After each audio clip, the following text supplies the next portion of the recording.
तो आज का हमारा नेक्स्ट टॉपिक है क्लास 10th और सेकेंड ईयर के बायोलॉजी में मेंडल्स लॉ ऑफ सेग्रीगेशन। और मेंडल लॉ ऑफ सेग्रीगेशन में हम पढ़ते हैं कि हमारे बॉडी में या एनिमल्स या प्लांट्स उनके जो हर एक करेक्टर है या ट्रेट है तो उसके लिए दो जीन्स होते हैं। कितने जीन्स होते हैं? यानी जीन्स पेयर्स की फॉर्म में होते हैं। Pair of genes for the same trait या for the same character is called allele. तो उसको हम क्या कहते हैं? एलील कहते हैं। तो असल में सेग्रीगेशन का मतलब है सेपरेशन। इसका मतलब क्या है? सेग्रीगेशन का मतलब है सेपरेशन। सेपरेशन किसे कहते हैं? सेपरेशन का मतलब है अलहदा होना या अलग होना। सेग्रीगेशन का मतलब क्या है? टू सेपरेट, यानी अलग होना या अलहदा होना। तो मेंडल्स लॉ ऑफ सेग्रीगेशन ये कहती है कि जो एक करेक्टर होता है तो उसके लिए कितने जीन्स होंगे? दो होंगे। एक फादर की साइड से होगा और एक मदर की साइड से होगा। अब मेंडल लॉ ऑफ सेग्रीगेशन के मुताबिक ये जो एलील्स होते हैं जो किसी करेक्टर के लिए पेयर की फॉर्म में होते हैं, ये सेग्रीगेट होते हैं, एक दूसरे से क्या होते हैं? यानी गीमीट्स की फॉर्मेशन के दौरान जब गीमीट्स बनते हैं तो ये दो जीन्स जो एलील्स है, ये दो एलील्स एक दूसरे से क्या होते हैं? अलग होते हैं। किस दौरान? During gametes formation. Gamete formation के दौरान ये एलील्स क्या होंगे? एक दूसरे से अलग होंगे, यानी हाफ नंबर ऑफ क्रोमोसोम होंगे। अब एक ही करेक्टर के लिए एक जीन मदर से आएगा और एक जीन फादर से आएगा। तो जब ये जीन एक मदर से आया, एक फादर से आया, एक मदर से जो आएगा वो एग में होगा और फादर से जो आएगा वो स्पर्म में होगा। जब ये दोनों unite, when egg and sperm fuse together या व्हेन दे यूनाइट टुगेदर, तो ये दो जीन्स फिर जो है वो आपस में जमा होते हैं, हो जाते हैं, और जो ओल्ड कंडीशन होता है वो दोबारा क्या हो जाता है? रिस्टोर हो जाता है, यानी एलील्स पेयर की फॉर्म में हो जाता है। तो इसको हम क्या कहते हैं? Mendel's law of segregation. देखो, स्पर्म और egg carries only one allele for each inherited character. हर एक कैरेक्टर के लिए स्पर्म और एग के साथ एक एक जीन होगा। 1 जमा 1 2 तो एलील बन जाएंगे। इन्हें किसी भी character, for example skin colour है या हेयर टेक्सचर है, तो इसके लिए एक जीन मदर से आएगा और एक फादर से आएगा। ओके, अच्छा, because the two alleles for a character segregate. Segregate का मतलब क्या है? सेपरेट। क्या? Separate from each others during reproduction of gametes. क्यों? कि जब भी गीमीट्स बन जाते हैं तो उस दौरान ये जो गीमीट्स, जो एलील्स होते हैं पेयर की फॉर्म में, वो एक दूसरे से क्या हो जाते हैं? अलग हो जाते हैं।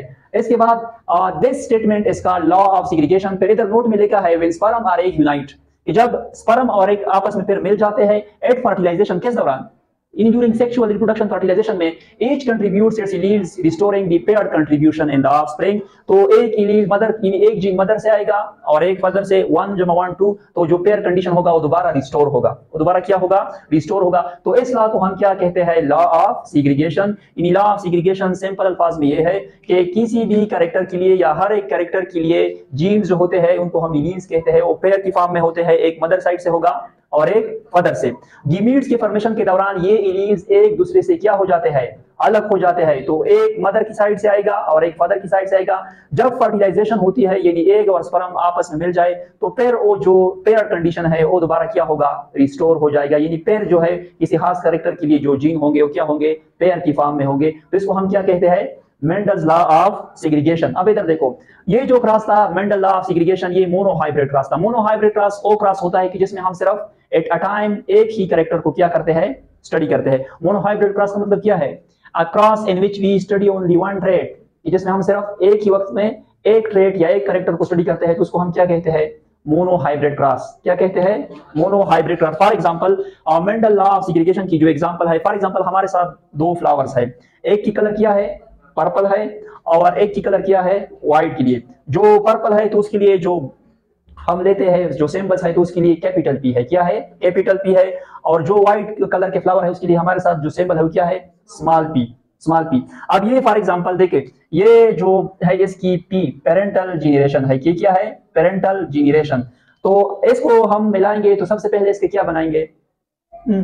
तो सबसे पहले इसके गीमीट्स बनाओ। गीमीट्स बनाए तो इस लॉ के मुताबिक कितनी एलील्स आएंगे इधर? यहाँ से बस एक फॉर एग्जांपल यहाँ से आएगा और एक इधर से। अब फॉर एग्जांपल इसमें क्या हो गई? फर्टिलाइजेशन हो गई। तो अब इससे जो आने वाले बच्चे हैं वो किसको हम क्या नाम देंगे? F1।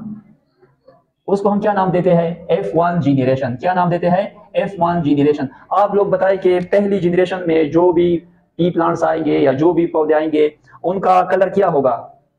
शाबाश, उनका कलर क्या होगा? पर्पल कलर होगा। लेकिन ये किस कंडीशन में थे? इधर देखिए, पर्पल फ्लावर्स। यानी पहले जनरेशन में जितनी भी फ्लावर्स आएंगे उसके कलर्स क्या होंगे, पर्पल होंगे। ये जो प्लांट थे पर्पल। अब इसमें देखिए इसमें जो दोनों जीन्स है उससे एक जैसे है, यानी होमोजाइगस स्टेट में है, तो इसको हम कहते हैं ट्रू ब्रीडिंग। ये क्या है, ट्रू ब्रीडिंग प्लांट्स है। इधर भी देखिए ये भी क्या है, ट्रू ब्रीडिंग है। तो इधर जो पर्पल कलर है ये किस स्टेट में है, ये होमोजाइगस पर्पल है। किस किस्म का है, ये होमोजाइगस पर्पल है।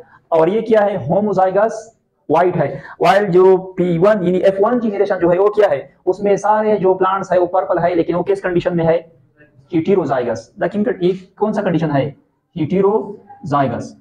हेटेरोजाइगस होमोजाइगस में जो दोनों जीन्स होंगे वो सेम होंगे, और हेटेरोजाइगस में दोनों जीन्स सेम नहीं होते। अब ये देखने के लिए कि इसकी जो F2 जनरेशन है उसमें जो प्लांट्स होंगे तो उसमें किस किस्म की फ्लावर्स होंगे, तो उसके लिए हम ये करेंगे कि F1 में जो प्लांट्स हमारे साथ आए थे उनको हम F1 के साथ क्या करते हैं, क्रॉस करते हैं। तो उसको क्रॉस करने के लिए हम ये बोर्ड बनाते हैं। इधर देखो, इस बोर्ड को हम नाम देते हैं पन्नेट स्क्वायर। क्या नाम देते हैं, पन्नेट स्क्वायर। इसका दूसरा नाम जो है वो है चेकर बोर्ड। दूसरा नाम क्या है इसका, चेकर बोर्ड, यानी इसको पन्नेट स्क्वायर भी कहते हैं या चेकर बोर्ड भी कहते हैं। चेकर बोर्ड क्या करता है, a table in which all of the possible outcomes for a genetic cross between two individuals with known genotypes are given.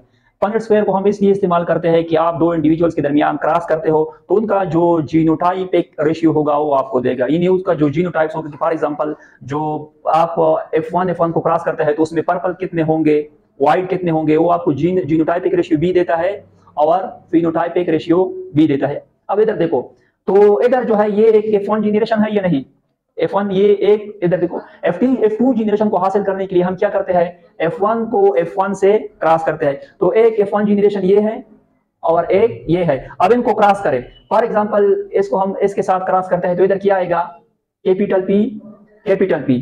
अब इसी P को इस P के साथ क्रॉस कर रहे तो इधर क्या आएगा, कैपिटल P स्मॉल p। ठीक है, अब इसके बाद इसकी बारी है, तो इसको इस कैपिटल टी के साथ क्रॉस करें तो क्या होगा, जरूरी नहीं कि स्मॉल पी, पे पहले कैपिटल लिखो, तो इधर क्या आएगा, कैपिटल पी स्मॉल पी।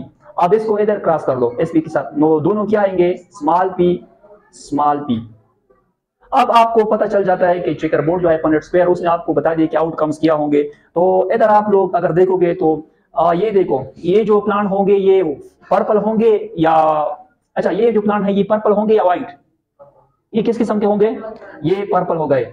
ये जो है ये पर्पल होंगे या व्हाइट, कलर इसकी पहले बताओ, पर्पल होंगे या व्हाइट, पर्पल होंगे क्योंकि कैपिटल भी हमेशा डोमिनेंट होगी, वो क्या होंगी, डोमिनेंट। ये भी पर्पल हो गई, पर्पल, ये पर्पल है पर्पल, और ये भी क्या है, पर्पल है। अब इधर देखो कैपिटल पी स्मॉल पी, ये क्या होगी, ये भी पर्पल कलर की होगी। स्मॉल पी ये किस किस्म की होगी, ये किस किस्म की होगी, व्हाइट। तो आप गिन लो कि पर्पल कुल कितने हैं, 1 2 3। तो मैं लिखता हूं 3 पर्पल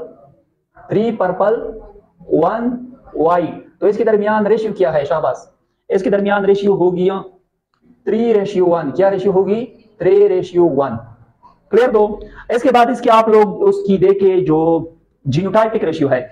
अब ये देखो P, मैं लिखूं होमोजाइगस पर्पल, इधर मैंने क्या लिखा, होमोजाइगस पर्पल। तो इस जो चेकर बोर्ड है इसमें होमोजाइगस पर्पल कितने हैं कि जिसमें दोनों एलील सेम हो, 1 है या नहीं, ये सिर्फ कैपिटल P और कितना हो गया, 1।